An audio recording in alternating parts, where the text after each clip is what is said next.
নমস্কার, কেমন আছো সবাই? নতুন একটা পর্বে তোমাদেরকে স্বাগত জানাই। আজ তৈরি করেছি মাছের মাথা দিয়ে চাল কুমড়োর ঘন্ট। বন্ধুরা, আজকের এই ভিডিওটি স্কিপ না করে আমি তোমাদের অনুরোধ করব পুরো ভিডিওটি দেখার জন্য। তো দেখো, সবার প্রথমে এখানে একটা মিডিয়াম সাইজের চাল কুমড়ো নিয়েছি। চাল কুমড়োটাকে ঘনকুচি করে কেটে নিয়েছি, ভালোভাবে ধুয়ে একটা ঝুড়িতে রেখে দিয়েছি।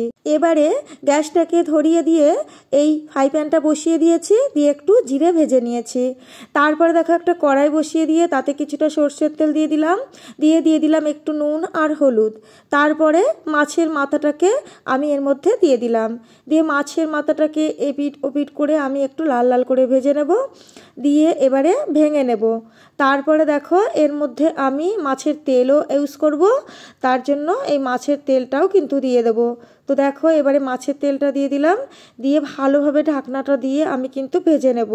ঢাকনাটা দিয়েও আমি তোমাদের দেখাইনি, ঢাকনা দিয়ে তোমরা কিন্তু ভাজবে, তা না হলে কিন্তু মাছের যে তেল পটকা থাকে সেটা কিন্তু ফেটে ফেটে গায়ে ছিটকে আসার ভয় থাকে।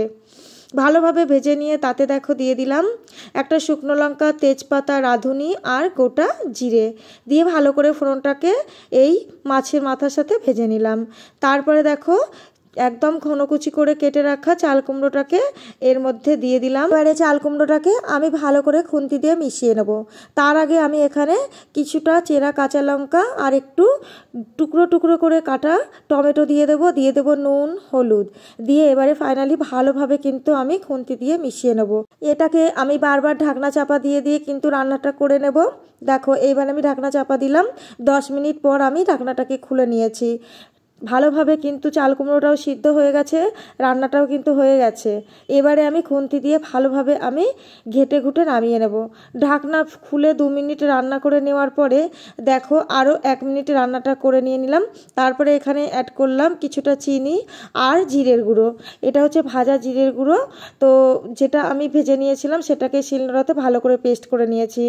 দেখো রান্নাটা কিন্তু ফাইনালি হয়ে গেছে। এই হচ্ছে আজকে মাছের মাথা তেল পটকা দিয়ে চাল কুমড়োর ঘন্ট। বন্ধুরা, খেতে যতটাই ভালো হয়েছিল দেখতে কিন্তু ততটাই ভালো হয়েছে। বিশ্বাস না হলে এইভাবে একবার রান্না করে তোমরা দেখতে পারো। আজকের এই রান্নাটা তোমাদের কেমন লাগলো অবশ্যই কিন্তু কমেন্ট বক্সে জানাতে একদম ভুলো না।